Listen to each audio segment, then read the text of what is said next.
All right, y'all. So I've been on the road trip for about 30 days, 29 days on the road. So I need a haircut now. I don't do haircuts. Like I literally, I drove past like 20 suburban barbershops. Like I gotta get my haircut in the hood because in the suburbs they just never get your haircut right. So drove into Bradenton today, and I'm gonna get my haircut in the hood. And I just don't do, like, I walked into a suburban barbershop and I was like, this ain't gonna happen. So let's go in there, get me a haircut, and then we'll hang out in the hood in Bradenton for the rest of the day. Not like there's too much to do. I just gotta get an oil change on the car from the road trip. So let's do this. Let's hang out in Bradenton today. All right, barbershop is next to a rim store, so that's a pretty good start. Okay, yo, that's much better. Got the fade. I know it's good. Got the fade, looking good, looking good. Much better than before. Huge difference. All right, everybody. So that's a nice haircut there. Let's go for a drive through Bradenton today. I'm not able to change my oil today, but there's another Toyota dealership. What I'm gonna do, instead of calling on the phone, I'm just gonna drive up. I can see if I can just drive up to the dealership and just try to get in the line and see if they'll change my oil, because I gotta change the oil on the car. I just can't get around the notion of trusting these 10,000 mile oil changes.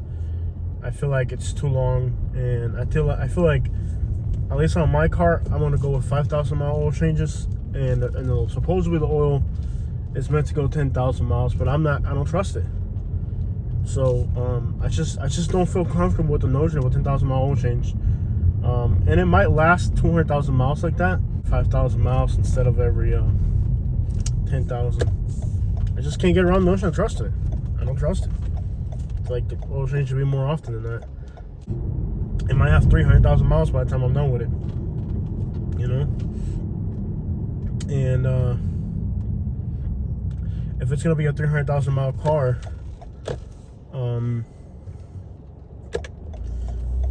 with me, right? Because I got a 6-year term on it.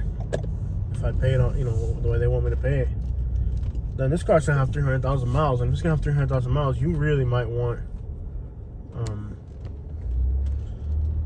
you might want to have those oil changes done a little bit more frequently.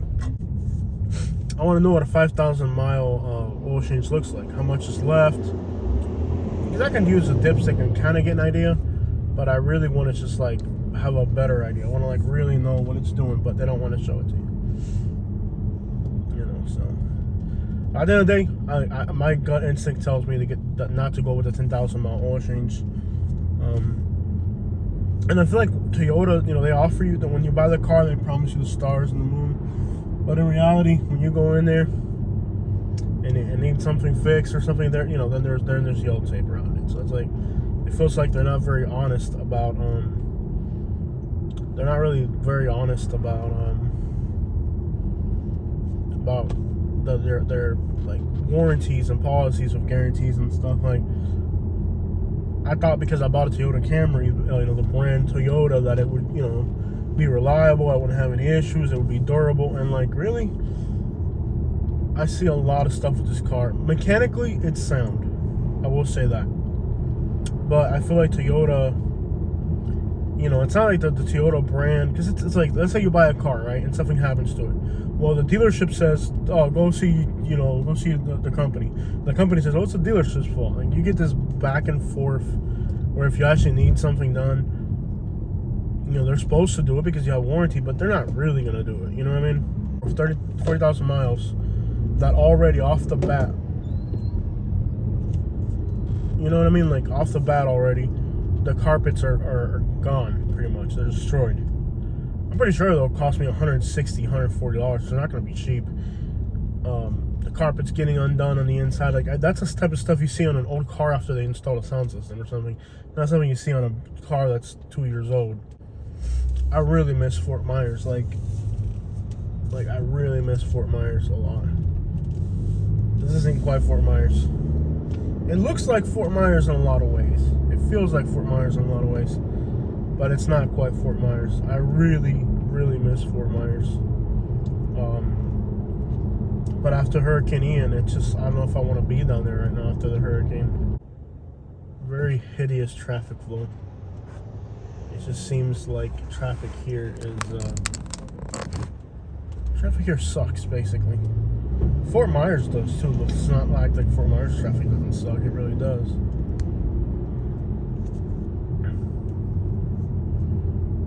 It's laid out like Fort Myers. It's just the vibe of Fort Myers, man. I don't know how to explain it. What street is this? 14th. This is US 41. It looks like Fort Myers, feels like Fort Myers, laid out like Fort Myers in a lot of ways, but it just isn't Fort Myers. I was doing the hurricane coverage, and the second month I've been here, I was doing that road trip. So like, even though I've lived here for 2 months, I haven't done crap out here yet. That sounds crazy. I've lived here for 2 months, but I still haven't discovered anything out here. I think today might be like my first real day here. Going to the barbershop, getting the oil change. Today might be like the first real day here for me. And now in the winter, the traffic becomes unbearable out here. Now, in the winter, Southwest Florida, Tampa, like anything in South Florida, the snowbirds come down. I've already seen tags from Iowa driving around earlier. Yeah, this is not me. So I'm like, I looked for like the most hood looking barbershop I could find, and I went in there, and it's an alright fade, not bad, I'm not gonna complain. There's a car from Connecticut right there, or Illinois or something. That blue license plate is Connecticut, I think. Whoa, looking in the wrong direction. Okay, but there's supposed to be a Toyota dealership somewhere around here. Like, my car insurance went down like $100 some. I'm not even exaggerating. My car insurance went down like ridiculous. I went from like $240 for one car to like $70 for one car. So yeah, my rent's more expensive, but my car insurance is less. I don't need 2 cars where I'm at now, so there, that's entire. I feel like I'm paying more for rent, but I'm getting so much easy access to amenities that it balances off pretty well. Just look at the insurance, for example. My insurance went down. My rent's double. In Lehigh I was paying $1,000, now I'm paying $2,000. So my rent's twice as much. This guy's driving like an idiot. I don't know what this truck's doing. He's just like, maybe his brakes are bad or something. Oh, nope, not gonna let me merge. Okay. Maybe his brakes are bad or something. Who knows? This will get unbearable. This will become completely unbearable. There's something in the trunk hopping around, rolling around. Look at the design on this pawn shop over here. But anyway, it's like my overhead is higher. I'm paying more for everything. Everything's more expensive. Like, I'm paying more for everything. Rent's higher, but then like when you look at, okay, my insurance went down, so higher overhead, twice as much for rent. Okay, but think about it. I'm paying twice as much for rent, but like I don't need 2 cars. 2 cars is a lot more money. Like, that's 2 insurances, 2 tires, 2 oil changes, 2 things of everything that can break. When you balance out all that, you can almost live for the same amount of money in a nice area as you can in an area that's inconvenient. I like it here. Like, it's a very convenient place to live, I feel. I feel like I'm living in a very convenient place where everything makes sense. I don't know if I passed this car dealership yet. It's supposed to be a Toyota dealership somewhere around here. I think I passed it already. We'll go a little bit further. Everything's convenient. Like, I have restaurants, I have groceries, I have just everything that I need right there. Which in Lehigh, if I need to go to a Publix in Lehigh, you needed half a day to do it. You know what I mean? Now, like, I could be over here doing this. She could go to the store and get, like, with one car, she's gonna walk in. I'm over here doing this, but she can walk to the store, get the groceries. It's very convenient. Like, we've really, the overhead's higher, but I think when you consider how much time we were wasting before in Lehigh, like, let's say she needed to go to Publix and Starbucks in Lehigh. Dude, it would take 45 minutes to drive. Okay, let's say 30 minutes to drive each way. 30 minutes in the drive-thru, 20 minutes on the drive-thru. That Lehigh Starbucks was the only Starbucks in that whole area, so it was always seemed to be packed. And not that they were slow, but they were always packed. The line was always ridiculous. So it would take her, I don't know, an hour 45 to get me Starbucks.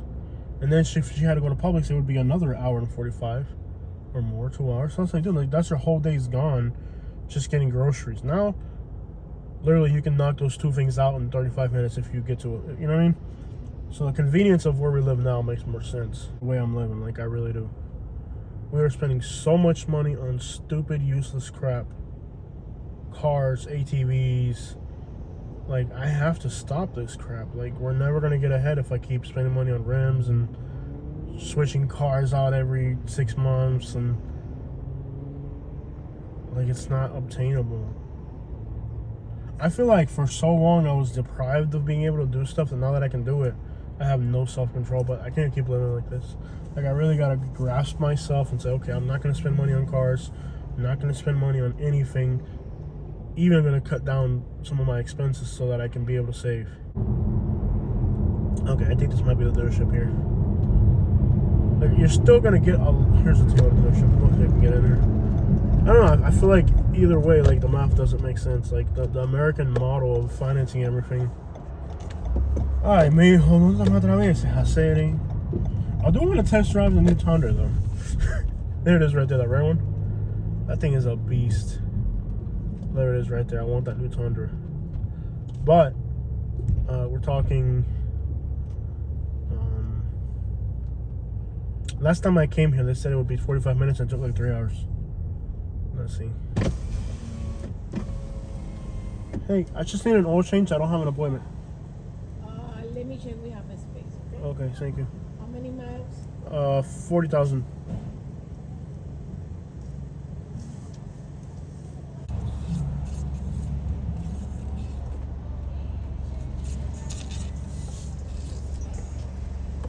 All right, guys, we got the oil change, and we are back on the road. Oil change, and how to get the floor mats. The floor mats in this thing. Factory floor mats were complete garbage. They were already gone to crap, so I had to get new floor mats, and it cost me $180. So, oil change and floor mats on this Toyota today, just under $300. Unbelievable, bro. Floor mats and an oil change, under $300. Just under $300. That's crazy. Floor mats, oil change, $300. That is insane, guys. Got a cold front coming in. You can see the clouds coming. This cold front will eventually cause issues for us, you could say. Possibly snow in Sarasota. Ain't that crazy? Bradenton, Sarasota, snow in the forecast. I want to take the long route home just to give you guys a look at what Bradenton's looking like these days. I just couldn't believe that. You know, an oil change and floor mats. The floor mats were $180. And but what are you gonna do? It's a specific floor mat for this car. It's not like a regular floor mat. It has to be. If you just buy like a Dollar General floor mat, it's not gonna work. It has to be like, because it has these barbs that stick up that you lock into place. Because they make it so you have to buy their floor mats. You know what I mean?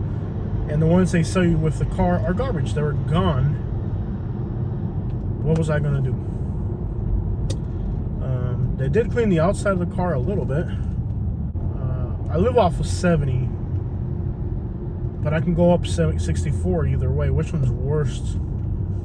Which one is worst? I really don't know. I'm gonna guess, because this area is laid out exactly like Fort Myers and Naples, I can kind of guess.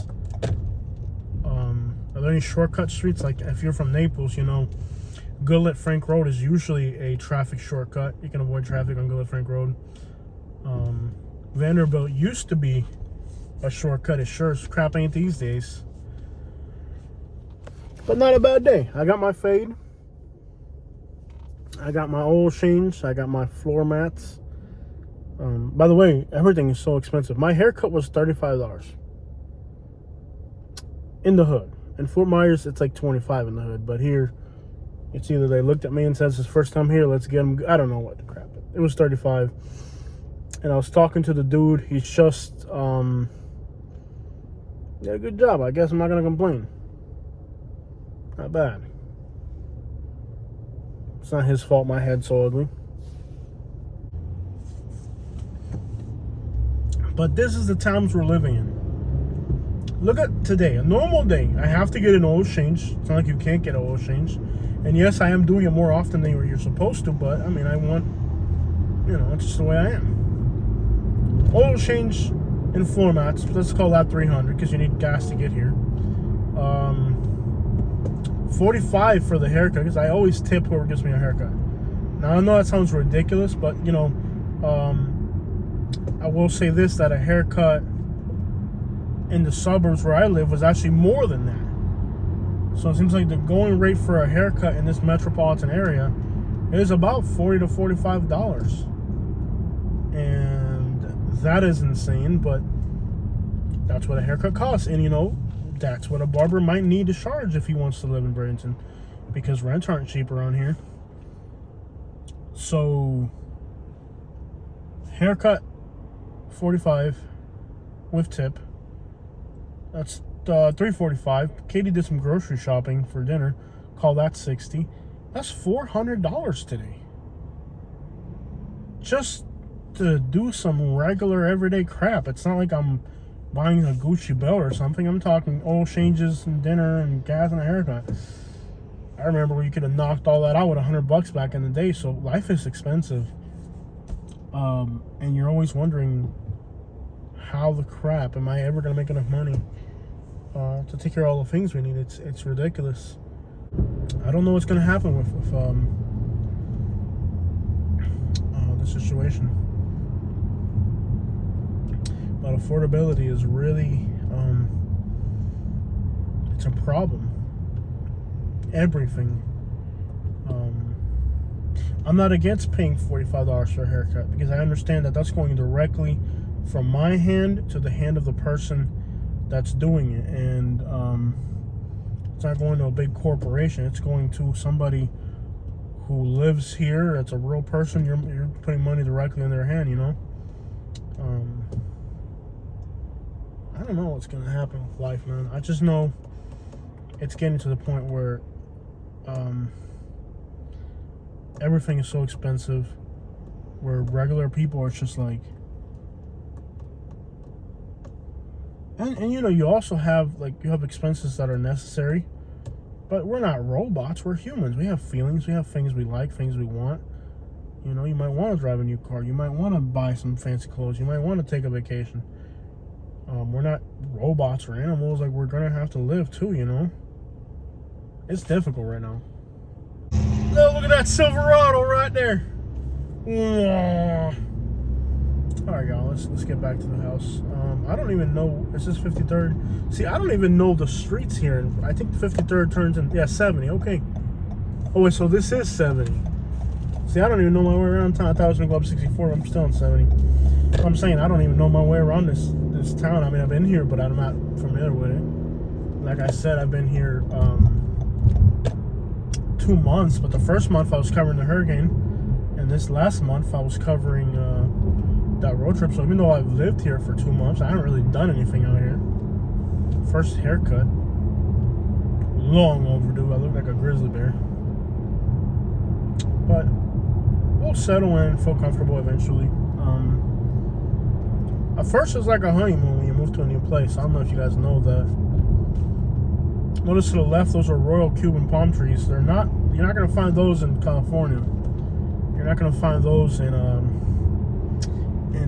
Arizona. That is a Florida thing. Those will not survive in cold weather. And this little front that we got coming in the next 3 days could cause a lot of damage to some plants that we have here in South Florida. Somewhere in those 10 counties, when that front comes in late at night, there will be snow somewhere in there. And if you're looking at the weather radar, you can, drive out to a spot that's getting snowed on, basically. It may not snow exactly where you're at, but if you're watching that radar. And the other thing about snow, too, is it might be like a really light dusting where if you're just inside your house, you're not going to notice it snowing. Like when I lived in Alabama, it snowed 3 times. None were significant. One time it snowed with a flashlight. If you went outside at night with a flashlight and held it up, you'd see a snowflake every once in a while. It wasn't like a full-on, like, you know. So twice it snowed very lightly. Very lightly. I mean, like, we had a flashlight and you can see the snow coming down in really small little pieces. And then the last time it snowed, I thought it was going to snow, and I stayed up and nothing happened. Went to sleep. The next day in the morning, I go outside, and my car is like, the back windshield's nothing but snow. I was like, oh crap, it snowed overnight. And I missed it. But let's say I hadn't gone to look at the back of my car, I'd have never known it had snowed. So the thing about snow, it will snow, but most people aren't going to see it. You have to be up at night. It's not going to snow in the daytime. That's not going to happen in Florida or even Alabama. All 3 times that I ran the snow in Alabama was at night. And willing to run out to the spot where it's going to snow, right when it's going to snow. And it's not going to happen in the daytime. It's going to happen late at night, so. Somebody's blasting corridos. En la radio, una cochinada. The car's blasting corridos, man. I love Florida, bro. It's not quite as Mexican as, like, Arizona or California, but there's enough Mexicans here to where you can see some cool. I love it, man. I like the West Coast a lot, to be honest. It seemed like the West Coast really. I wish I had enough time to see the beach today, man. I really won't have time to see the beach today. West Coast was fun, man. I liked it a lot. I like Phoenix. You can't breathe in Phoenix, by the way. They're so bad there. Bad smog and bad air circulation. Couldn't live there though. I can tell you that the respiratory problems there would be aggravated. I like Phoenix. It was alright. Phoenix was okay. En la radio una cochinada. That's right. Get back home, shave, eat some dinner. I figured at least I would record my day today because you got to take a day or two for us, man. That 30 days on the road, we haven't been able to do anything for us. Now I got a whole week-long backlog of stuff we have to do for us. Still not familiar with this area.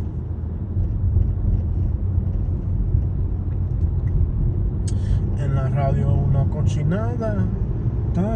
Smart car, are you kidding me? Are you kidding me, man? Let's see, I can be in Fort Pierce in 146 miles, Arcadia in 45, Mayaca in 24.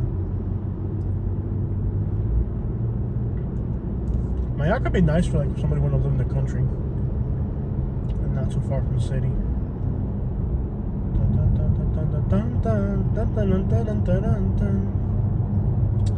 Lots of little restaurants I haven't explored. Like in here, there's probably like good Mexican food or something in here. See a Japanese restaurant, Jerusalem Market. There's still a lot of stuff I haven't explored in this area. I think traffic still hasn't got as bad as it's going to get around here. After Christmas, it'll get way worse. It will get bad. And I can't believe I'm on 7. I thought I was going to have to get on 64 to get out. I'm saying I'm still not familiar with this area to the point where I can just drive around randomly. Like I always get lost. And there's some parts of Bradenton further south towards Sarasota where it's just like a bottleneck of traffic.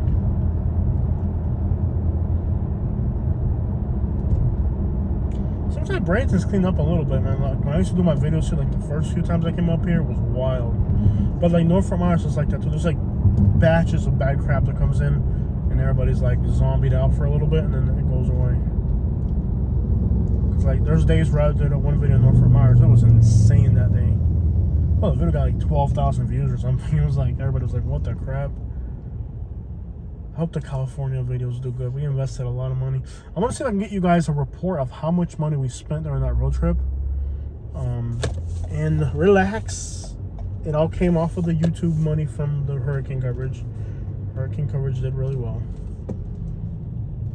But okay, I'm gonna have to get my GED. Like I don't think, like I could just depend on YouTube forever. I gotta get my GED. Katie's gotta get her real estate license. We have got to do something different with our lives. Like overwhelming when you start thinking about it. But everybody's gotta do something with their lives, We're trying is a thing, And I feel bad for Katie because like that road trip, I have a little bit more tolerance than she does for work. And the poor girl was just overwhelmed. I mean, she could not. She got to the point where I was like, you might need to go to the hospital or something. It was bad. Like, it got bad where I was like, well, what now? We're still not home. The poor girl's burnt out. Those road trips across the country are difficult. And next time I would do a road trip, we're going to limit it to 14 days. 15, 16 days max. 17 worst case scenario. Because, like, you get to the point where you hit a wall. And then it's like the first day we drove, like, I don't know, 800 miles, 700 miles the first day. But, like, there was days where we were only able to drive 200 miles, and then we were like, we had to go to a hotel and sleep. You get burnt out, you know? So I feel like the productivity of those last 15 days on the road did not validate the expense. But on the way there, it kind of makes sense because you're doing a lot of content. But like on the way back, it was like, we're burnt out, we're tired, we're still far from home. Oh, by the way, we still have to do videos while trying to drive back because, overwhelming. Some road trips do good for us. Some road trips monetarily do never make sense ever. I have a feeling this trip to California, it's too early to tell now, but I don't think it did as much for us as I thought it would do. But traffic like this, it's just part of life in South Florida. I mean, and people tell me, oh, Los Angeles is horrible. Los Angeles is gigantic. Okay, so when you look at traffic, for example, Bradenton, Florida, I feel like traffic here is about the same as Los Angeles, except Los Angeles is 100 times bigger. So if Bradenton was 100 times bigger, then you would say Bradenton traffic is worse. If Bradenton was the size of Los Angeles, like if you just grab Bradenton and endlessly connected 100 Bradentons to each other, it would be the size of Los Angeles. Then you would say Bradenton traffic is worse. I don't know if you get what I'm saying. Like, for example, today I'm covering, let's say, an 11-mile commute. I think an 11-mile commute in Los Angeles would probably be about the same. But the thing about Los Angeles is you might be doing a 50-mile commute. We also had to order our phone mounts because the one time we used now is in our auxiliary one that sucks. Our good phone mounts, and that's okay to buy like 4 of them. Because we found one, eventually they break, but it lasted more than any one we've ever had. And it was more functional, so it's okay to give me like 4 of these things, you know? Give me 4 of them. So we ordered 4 of them because I don't know if in the future, you know, I won't be able to find another one that works as good as that one. So, because the one I got now is like makeshift.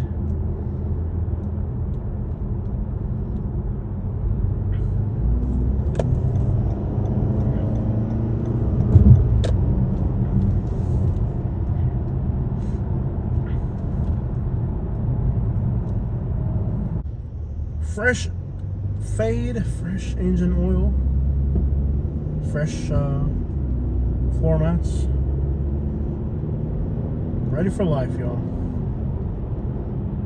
But the increasing cost of living, for a while I ignored it. And life has been getting expensive.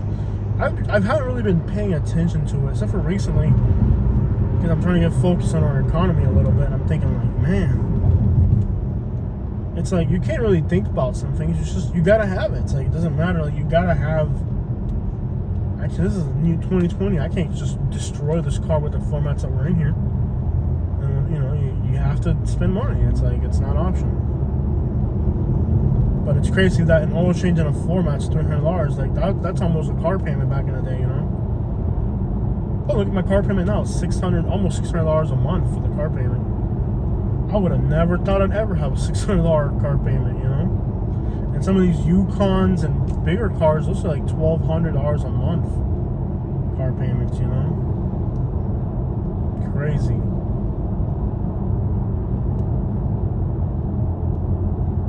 Now, I'm talking in the $700,000 to $1 million price range to get a better deal here. I would never buy a $300,000 house here in Bradenton. I feel like there's too many mobile homes. And if there's ever a hurricane in Bradenton, that's like the one we just had in Southwest Florida, this city would be absolutely annihilated. Like, there's too many mobile homes and there's too many low-lying areas. If if by any chance, by any chance that Hurricane Ian had come up this way like it was supposed to, there wouldn't be anything left here. Like, Fort Myers got it bad. This place would have got it worse, because when you look at it, you're like, dude, quite literally, everything on that side of Bradenton is mobile homes. Low lying near the water. This is a disaster waiting to happen. Bradenton, I wouldn't buy a house in the city core in Bradenton. Now, on this side of 75, I would. Because now it's suburban, all the roads are wider. Easier access to the highway, more suburban. You know, there's a Walmart over here, and it's like more suburban looking of an area. But with that being said, I would buy a house here in Lakewood Ranch, especially in the $700,000 to $1 million price range. Seems like a good deal. If you're under $500,000, Fort Myers might be a better deal. But that doesn't seem like I wouldn't buy a $300,000 house here, because imagine if a hurricane comes through, everything's mobile homes on that side of Bradenton. Like, it would all be like done.